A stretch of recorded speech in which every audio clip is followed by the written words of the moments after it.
যাদের নামাজ পড়ার সময় দুনিয়াবি চিন্তা মনে আসে বা নামাজে অমনোযোগী তৈরি হয়, তারা ভিডিওটি শেষ পর্যন্ত দেখার অনুরোধ রইল। হযরত আলী রাদিয়াল্লাহু তাআলা আনহুর কাছে একজন ব্যক্তি এসেছে। তখন লোকটা বলল, হুজুর, আমার নামাজে মন বসে না। নামাজে দাঁড়ালে আমার দুনিয়াবি নানা চিন্তা আসে। হুজুর, আমার এই নামাজ কি আল্লাহ তাআলা কবুল করবেন? তখন হযরত আলী রাদিয়াল্লাহু তাআলা আনহা বলেছেন, না, তোমার নামাজ কবুল হবে না। তখন লোকটা মনে অনেক কষ্ট নিয়ে চলে যাচ্ছেন। এমন সময় রাসূল সাল্লাল্লাহু আলাইহি ওয়াসাল্লাম এসে হযরত আলী রাদিয়াল্লাহু তাআলা আনহুকে জিজ্ঞাসা করলেন, ইয়া আলী, আপনার কাছে লোকটা কেন এসেছিল? এসে দেখি মন খারাপ করে চলে গেল। কেন, কি হয়েছে, আমাকে বলুন। তখন আলী রাদিয়াল্লাহু তাআলা আনহু বলেন, তিনি আমার কাছে জানতে এসেছেন যে নামাজে দুনিয়াবি চিন্তা আসলে নামাজ হবে কিনা। আমি বলেছি, না, তোমার নামাজ কবুল হবে না। রাসূল সাল্লাল্লাহু আলাইহি ওয়াসাল্লাম তখন বলেন, ইয়া আলী, আপনাকে আমি একটা চাদর উপহার দিতে চাই, তবে একটা শর্ত আছে। আলী রাদিয়াল্লাহু তাআলা আনহু খুশি হয়ে বলেন, ইয়া রাসূলুল্লাহ, কি শর্ত তা বলুন, আমি আপনার সকল শর্ত মেনে নিব।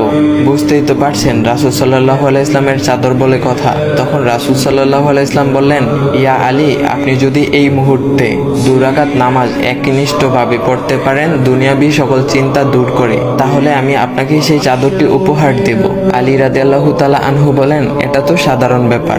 আলী রাদিয়াল্লাহু তাআলা আনহু তখন নামাজে দাঁড়িয়ে গেলেন আর তিনি নামাজ পড়তে শুরু করলেন। এমন সময় তার মনের মধ্যে শুধু ভাবনা চিন্তা আসতে শুরু করলো, আচ্ছা, আমাকে যে রাসূল সাল্লাল্লাহু আলাইহি ওয়াসাল্লাম যে চাদরটা দিবেন, সেটা কি ফাতিমার চাদর নাকি রাসূল সাল্লাল্লাহু আলাইহি ওয়াসাল্লামের? আচ্ছা, চাদরখানা দেখতে কেমন হবে?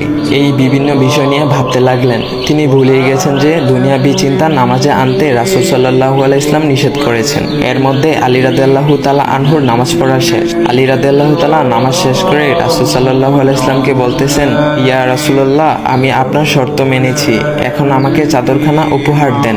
রাসূল সাল্লাল্লাহু আলাইহি ওয়াসাল্লাম বলেন, ইয়া আলী, আপনি কি একনিষ্ঠভাবে দুনিয়াবি চিন্তামুক্ত ছাড়া 2 রাকাত নামাজ পড়েছেন? তখন আলী রাদিয়াল্লাহু তাআলা আনহা মুচকি হেসে বললেন, না ইয়া রাসূলুল্লাহ, আমি আপনার চাদর নিয়ে অনেক কিছুই ভেবেছি। তখন রাসূল সাল্লাল্লাহু আলাইহি ওয়াসাল্লাম বলেন, ইয়া আলী, নামাজ তোমারও হয়েছে, আর তুমি যাকে নামাজ হবে না বলে ফতোয়া দিয়েছো, তার নামাজও আল্লাহ তাআলা কবুল করে নিয়েছেন। শোনো আলী, দুনিয়াবি চিন্তা দ্বারা নামাজ বাতিল হয় না, নামাজ মহান আল্লাহ তাআলা কবুল করে নেন। সকল ফরজ নিয়ম কানুন মেনে নামাজ পড়লে নামাজ হবে ইনশাল্লাহ। তবে আমাদের সকলের উচিত নামাজ আদায় করার সময় একমাত্র আল্লাহকে স্মরণ করে নামাজ আদায় করা। নামাজে দাঁড়ালে দুনিয়াবি চিন্তা মাথায় আসে, এটা শয়তানের একটা ফাঁদ। আল্লাহ তাআলা আমাদের সকলকে শয়তানের কুমন্ত্রণা থেকে হেফাজত রাখুক এবং সঠিকভাবে মনোযোগের সাথে নামাজ আদায় করার মতো তৌফিক দান করুক। সবাই বলি আমিন। চাইলে ভিডিওটা আপনি অন্যদের কাছে শেয়ার করতে পারেন, এতে অন্যদের ভুল ভ্রান্তিগুলো দূর হবে। তো গাইস, এমন ইসলামিক ভিডিও পাওয়ার জন্য ভাইয়ের আইডিটা ফলো করে দিয়ে যাও।